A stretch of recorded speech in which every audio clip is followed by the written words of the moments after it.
If you're just joining us for the first time, my name is Dr. Ava. I'm an internal medicine hospitalist. I'm an author. I wrote a book called Paging Dr. You. Hopes to inspire those who are considering going into the medical field. I'm also a mother to three beautiful children, a wife to another physician. I'm an influencer, and I coach future medical students as well. I'm hosting Health Moments with Dr. Ava for season 5 of the Hope TV. And as a reminder, always seek the advice of your own personal doctor. So today's show is about body. That's right, BODY. B for blood pressure, O for obesity, D for diabetes, and Y for yearly checkups. Now, why is that important? That's because many African Americans are negligent when it comes to their health. Those of us who have health insurance should use it to provide early detection and preventative care. Testing removes fear. It gives us the information we need to live a long, vibrant life. Our community suffers so much from undiagnosed high blood pressure, diabetes, obesity, depression, prostate cancer, breast cancer, and so many more things, all of which are treatable and in some cases even curable or reversible if caught early. So, a little bit about blood pressure, and I'm going to keep it short and sweet because I have a guest coming on next, and it's interesting, and we'll talk about it more in detail. So, blood pressure, the prevalence of blood pressure in the African American community in the US is the highest in the world. Well, one of the highest in the world. More than 40% of non-Hispanic African American men and women have high blood pressure. That's pretty big. For African Americans, high blood pressure also develops earlier in life and is usually more severe. And you may ask why? Why is it happening earlier and why is it usually more severe? Theories include high rates of obesity, high rates of diabetes among African Americans. And also, researchers have found that there may be a gene that makes African Americans much more salt sensitive. In people who have this gene, a little bit of salt, even 1 extra gram, which is only half a teaspoon of salt, could raise your blood pressure as much as 5 millimeters of mercury. Diabetes in the US, Black adults are nearly twice as likely as whites to develop type 2 diabetes, and it's been rising over the last 30 years. Diabetes is a disease that occurs when your blood sugar or your blood glucose level is too high. Blood sugar is the body's main source of energy. Insulin is a hormone made by the pancreas that helps glucose get into your cells to be used for energy. In type 2 diabetes, your body doesn't make enough insulin or doesn't use insulin well. So then the result of that is too much blood sugar that stays in your blood, not enough reaches your cells, and over time, too much glucose in your blood can cause health problems such as heart disease, nerve damage, as eye problems, or even kidney disease. You can develop type 2 diabetes at any age. However, type 2 diabetes occurs most often in middle age and older people. You're more likely to develop it if you're 45 or older, have a family history, or if you're overweight or obese. And that brings me to the next thing, obesity. African American women in general have the highest rates of obesity or being overweight. They also have higher rates of diabetes, cholesterol, all which are risk factors that can put you at risk for heart disease and stroke. In 2018, African Americans were 20% less likely to engage in physical activity as compared to non-Hispanic whites. Now let's dive into the yearly checkup. The yearly checkup is also known as your annual physical exam. That's where you get to meet your doctor. That's where you get to know your doctor, develop that relationship, ask all the questions that you need to ask. They check your blood pressure, your blood sugar. They may recommend you for colorectal screening, breast cancer screening, osteoporosis screening, high cholesterol screening, many other things. And because many people also suffer in silence due to behavioral health conditions, such as depression and anxiety, your yearly checkup might also include a behavioral health assessment. And like I said, it's the opportunity to get to know your doctor, bring all the questions that you may have about your ongoing health. You may want to talk about your anxiety, your depression. Do you want to quit smoking? Do you want to lose weight? Do you want to change your diet? At that physical yearly checkup. I also recommend that you bring all the medications you take, prescriptions over the counter, or even supplements. So that being said, as a small little summary of what we're getting ready to talk about, I want to introduce my guest, Bridget Randolph, who is a nurse practitioner, and she's an advocate for healthcare in the African American community, so much so that she founded Prime Direct Care, which is a direct primary care model. Hey, Bridget, thank you for joining us. Hi, Welcome to the show. thank you for having me. So, tell us about you and tell us a little bit about your business. All right, so Prime Direct Care was started in the midst of COVID last year. Um, it's a direct primary care clinic, which is different from our traditional healthcare clinics in that, our clients or our members, they pay a monthly membership fee, which covers about 85% of their healthcare needs. So when they pay, it's sort of like a gym membership. You pay your monthly membership, for the gym. You have access to the gym, access to the clinic, with no additional fees, no co-pays. You have unlimited office visits, in-person visits, telehealth visits to manage any chronic illnesses or acute illnesses that you may have. High blood pressure, diabetes, heart disease, heart failure, and the list goes on and on. It could be just a simple thing like a cold, strep throat, a little rash. All those things are included in your monthly membership cost. So the way it's set up, there is no excuse to not, follow up on the things that you just mentioned: high blood pressure, diabetes, which is very important in our community. This model is very affordable. It starts at $49 if you are between the age of 12 to 18 years old, $75 from 19 to 39 years old, and $79 if you're over 40. So, you pay your 75, 79, or $49 a month, and you have unlimited health care service, primary care services. So it's not a health care plan, it's a health care service that is available to you when you pay your monthly membership fees. Does that make sense? So pretty much what you're saying is to make it simpler and try to put in other words. When you see Hmm. your regular doctor in a regular model, you call, you make an appointment, your doctor may be available, your doctor may not be available. You just have to book that appointment before you go and see your doctor. Okay. You may Right. have to pay for that visit. If you have health Hmm. insurance, you may have to pay a copay. Okay. And then you see your Correct. doctor whenever the doctor tells you to come back and see them. Whereas for your Right. model, for that small fee, you can come in and out as often as you need. You can have access, they have access to you directly. If they have a question or they Correct. need something, sometimes you are even available to go to them. So the accessibility is, a lot easier, right? Correct. Correct. So the direct primary care model is based on affordability, easy accessibility, and personalized care. So those are three big points that you don't get with the traditional, model. When you make an appointment to go to a traditional clinic, you make an appointment, you have an appointment maybe a week, 2 weeks out. You go and you get seen, then you leave. You may not even be able to contact that provider, until you see them next time for weeks. You have to go through the nurse, the MA, and it's not very direct.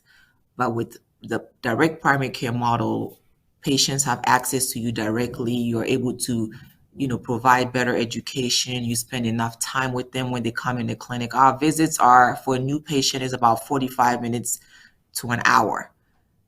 So your time is your time. We devote that personalized time for you so we can address all your issues. So, I think it's a very valuable asset for the African American community in the sense that we need a lot of education.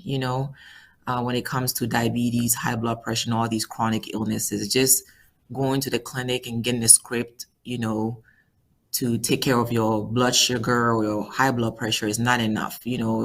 Come to the clinic, have a sit down, let's have a thorough education. Let's talk about the DASH diet, which is a low sodium diet. Let me show you things that you eat at home that you may not think about that has a very high salt content, so things like that you can do at home, not just taking medications, but kind of zone in on the lifestyle changes as well that would help manage that high blood pressure or that diabetes. So with direct primary care, the direct primary care model, we have time for that. We have time for you. Personalized care is everything.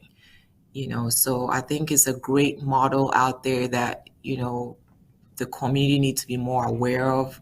You don't have to, spend top dollars for simple things like chronic illnesses or low sick visits. Now, don't get me wrong, health insurance is great when you need it. It's great for catastrophic events. Let's say you're driving on the highway and you have a major car accident, or God forbid, you got diagnosed with cancer and you need chemo. Those are the things that, health insurance is really good for. But to pay top dollar for simple primary care, our cute little visits, it just does not make sense. Right, and that's So, very important because mhm, in our community, there's a trust, I think, is major. And that's one of the reasons why, African Americans don't go to the doctor. They don't trust their doctors. One, they the doctors. Two, they don't think the doctor has their best interest at heart. Three, there's not a lot of African American doctors that look like you and I, providers that look like us, that they would feel would be able to relate to them. So this model of yours not only allows you to spend more time with them, but they allow them to get to know you and you get to know them, so that when they pick up the phone and say, hey, I need this, I need that, or this and that is going on with me, you know them, they know you, they trust your advice, they follow your mhm, advice because they know mhm, you have their best interest at heart because of the time right, that you're spending with them, because of, correct, the details of the examination and everything that you're teaching them. They're leaving the appointment feeling empowered about their health, their life, their condition, wanting to do better. correct. So yeah, it's just a great model. So I think, you know, people need to be more aware of it. Don't just sit home and say, well, I don't have health insurance, so I can't get my blood pressure or my diabetes checked out. There are alternative ways, easy, affordable ways. A few of my patients are actually have health insurance. And with those patients, they still pay their monthly membership fees, but we use their health insurance for anything else that I need to order. And so you don't have to just because you have health insurance does not mean that you can't come to me or go to any other direct primary care clinics, because you can still use your insurance for other things, if you have a direct primary care clinic that you are established at. So I don't want to exclude the people that have health insurance, because they need that hands-on, direct, personalized care as well. So it really works whether you have health insurance or you don't have health insurance. The main thing is that in a direct primary care clinic, you have the time, you have, the access, you have thorough healthcare management. So that's what we do at direct primary care clinics. So I know you've seen a lot of men. Let's talk about the men now in the African American community, okay? Because the men in general are the ones who don't want to see the doctor at all. They're very reluctant to do that. Hmm. What's some of your advice as far as what you think could encourage the men to want to see your doctors? Or maybe what can the women in those men's lives do to help the men in their lives stay healthy? Or do you think that's our responsibility? No, I don't think it's our responsibility as, women to, I mean, to take on another responsibility because I know we have a lot of responsibilities. But I mean, I think encouraging, your partner, letting them know how important it is. I feel like everything has to do with communication. So if they know better, they will do better. You know what I mean? So it starts in your home, as a spouse or a partner, just talk to your partner, let them know how important these things are and get them to educate themselves. And and You once, know, as women, we are the ones that usually make the doctor's appointments for the kids, mhm, schedule the shop visits when it's time for. you can make one for your partner too. That's what I was saying. Like, is it our Yeah. responsibility, you think, to just do an appointment and say, look, I made you an appointment to see Dr. So and so on this day, this time. And if you want me to come with you, I'll come with you. I think it's a good thing, especially in the beginning, to kind of establish that care so that your partner can feel comfortable with the provider that they're seeing. I think once they develop a rapport and he's comfortable with who he's seeing, I think it's just gonna gel from there. I think it's that first step. So if you can help make that first step happen, that's all good. That's all good. I encourage that. Right? I Because the think women it will too, we don't go see the doctor in our community, but I think the men are like way worse. worse. Yeah, Way worse. worse. Hmm.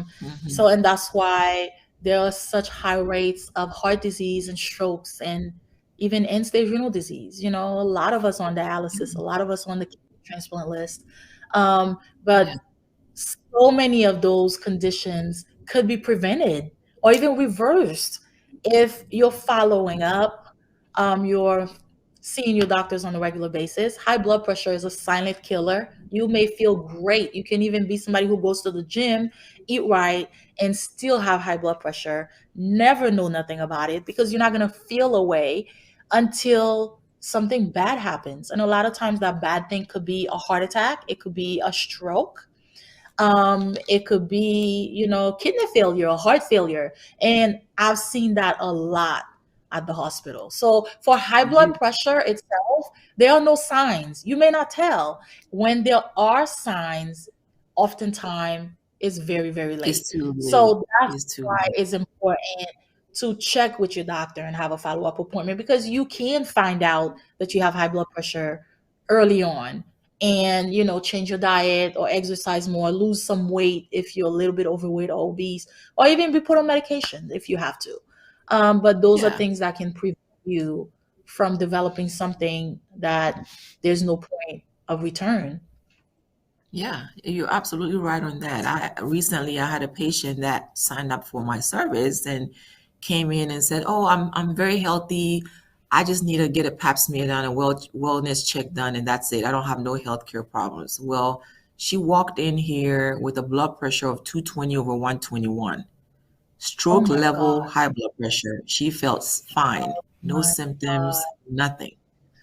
She could I have had popped the held blood. her I held her in the clinic for about hour and 45 minutes trying to bring that blood pressure down with medications in office to at least get her down a little bit so that I can safely discharge her from the clinic and have her start antihypertensive medication. So you're absolutely right. There are no signs sometimes until, you talking to somebody one day and you have a face droop from a stroke that you had no idea was due to high blood Right, pressure. So yes, right, right. Because there's too much preventative pressure care.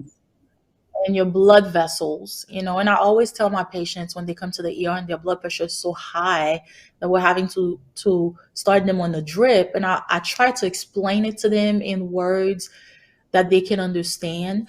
When you have that pressure in your blood vessels around your brain, you have very tiny, fine blood vessels. And those blood vessels sometimes cannot handle the amount of pressure that's going through the blood vessels. So I always say, Mhm. think about a water hose. When you have a water hose and there's too much pressure going through the water hose will eventually burst or leak, and that water is going to start spilling around. Same thing for the blood vessel around the brain. With that pressure, then the blood vessel can't handle it and it bursts open, and now you start leaking blood all over your brain.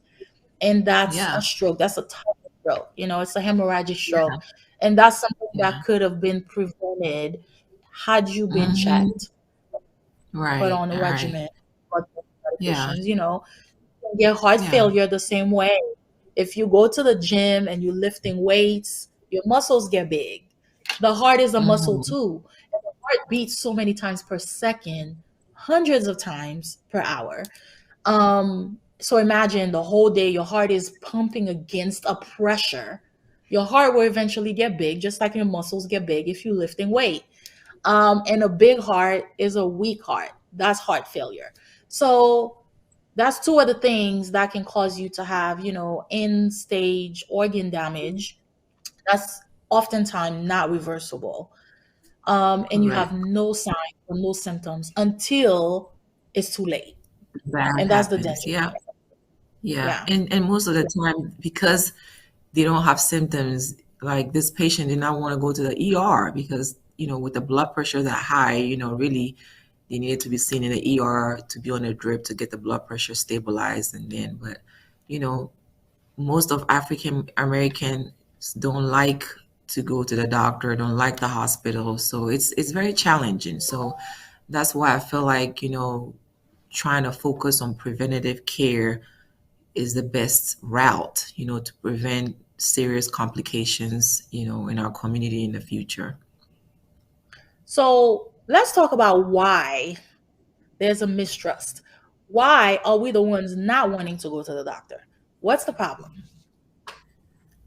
That's a very good question. I I feel like we need education in the community. You know, I always believe, like I said earlier on, I feel like if you know better, you do better. I think, because they're not really understanding of what is happening internally when it comes to blood pressure or diabetes, or, they feel fine. I'm okay. Why do I need to go and see a doctor to fix something that's not broken? Well, that's not the case when it comes to medicine. It's being broken systematically, slowly within your system. You're not aware of it. So it's probably already broken. You just don't know that. So I think education, like campaigns, letting people, know what these issues are, what it means, what it can do. I think once they know better, they will take the initiative to do better. Yeah, and I think it's a little bit deeper than that too. It stems from, what happened in the past, the experiments that were being done on Black people without them knowing, the Hmm. Tuskegee experiment, and so many other things that ended up happening, that a lot of the African American community is scared. They're scared that if they go to the doctor, it's not in their best interest, that the doctor is not going to really prescribe them what they need, but instead maybe run an experiment on them. They're just not trusting the medical system as a whole. But you can't blame Hmm. them because of what happened in the past. And on top of it, it's not many Black providers, period. And so it's hard to Hmm. relate to someone that you can't see yourself in. You know what I mean? So it's going to take a lot of work. It's going to take a lot of education, like you say, but we need to do better because we're Hmm. dying at such early age. We're dying at a higher rate. We have more blood pressure issues, more diabetes issues. We're more obese.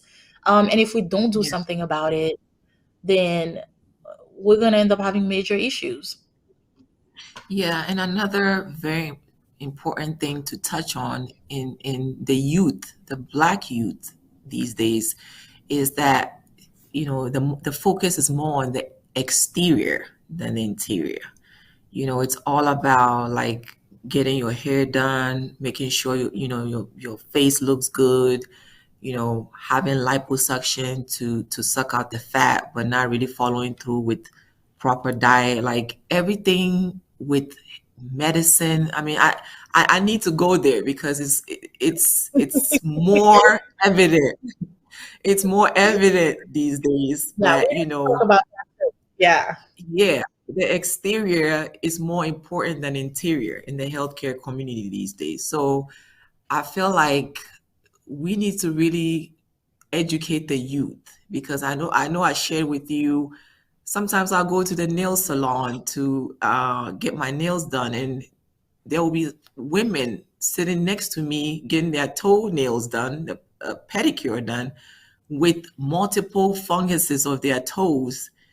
I mean, and they have the nail technician put a fake nail over the fungus toe, and paint over it, instead of, getting care and making sure Oh, that toenail fungus. But it's all about the exterior. right. They'll go and get liposuction done, come into the office and say, well, I had liposuction down, X, amount of months ago, and now I've gained 10 more pounds since then. And can you just give me a Right. pill to fix it? No, Yeah, because let's they're work not on changing what's the going ability, on they're not inside. changing the lifestyle. They're trying to get a quick fix when really you have to how you eat, you have to exercise more, be more active. It's a lot more that needs to be done to make sure that your insides is good, because then it radiates on the Yeah. outside. Great, great. So spend the money on the insides. Don't focus more on the exterior. That's secondary. Take care of you, that high blood pressure, that diabetes, that heart failure, before you worry about what it is that you look like, on the outside. But it's reverse. So hopefully we can try to shift that and get back on track. All right. Well, I want to ask you one more question. As you think Sure. about the future of your business, what are you most worried about? Because you are in About the healthcare, future. Hmm. you do a lot of American community. So when you think, I mean, with your business, you have very good intentions to help the community, to educate the community, to change their mindset and the way that they live in general. What are you most worried about? Well, my fear obviously is that people still don't catch on. I mean, what drives me is, getting out there, letting people know about this service, letting people know you can take charge of your health without breaking the bank. I do want to reach, you know, my community, let them know about this service, let them know to be able to start, caring for them. So my fear is that, it's the status quo. Like, whatever I'm putting in, the time I'm taking to do everything that I'm doing, I'm still not reaching, the community like I want to. So, then it's work done is zero, basically. I just want to make sure people are taking better care of themselves by knowing about these alternative, healthcare options out there, and actually signing up and doing something about their health. That's, at the end of the day, that's all I'm trying to do, is be of service to my community. Agree. Is there anything else you want to add? Well, to learn more about Prime Direct Care, you can go to www.primedirectcaregA.com. We are located in Stockbridge. You can, hit us up on Instagram, Facebook, call us, and we'll be happy to um, talk to you, do a free meet and greet, have you come shadow the clinic, talk to you about what it is that we can offer you, and hopefully, we have a mutual relationship that works for both of us. Fulfilling relationship, right? Right. Right. Well, thank you so much for joining us today, answering some of these questions, because those are very important topics. There's so much more to be said. Maybe one day we'll have you back to continue on this topic. But for now, in conclusion, In the US, racial and ethnic minorities have higher rates of chronic disease, obesity, diabetes, high blood pressure, and even premature death than white people. Black patients in particular have among the worst health outcomes, experiencing higher rates of stroke, heart disease, cancer even. And Black men have the lowest life expectancy of any demographic group, living on average 4.5 fewer years than white men. So my recommendation would be get that checkup. Check in emotionally, physically, and mentally for our community and for our future. Make that phone call and schedule that appointment to see your doctor, because you never know what you may find out at the end of that physical exam. Thank you so much for being here with us today. I'll see you next time on the next episode.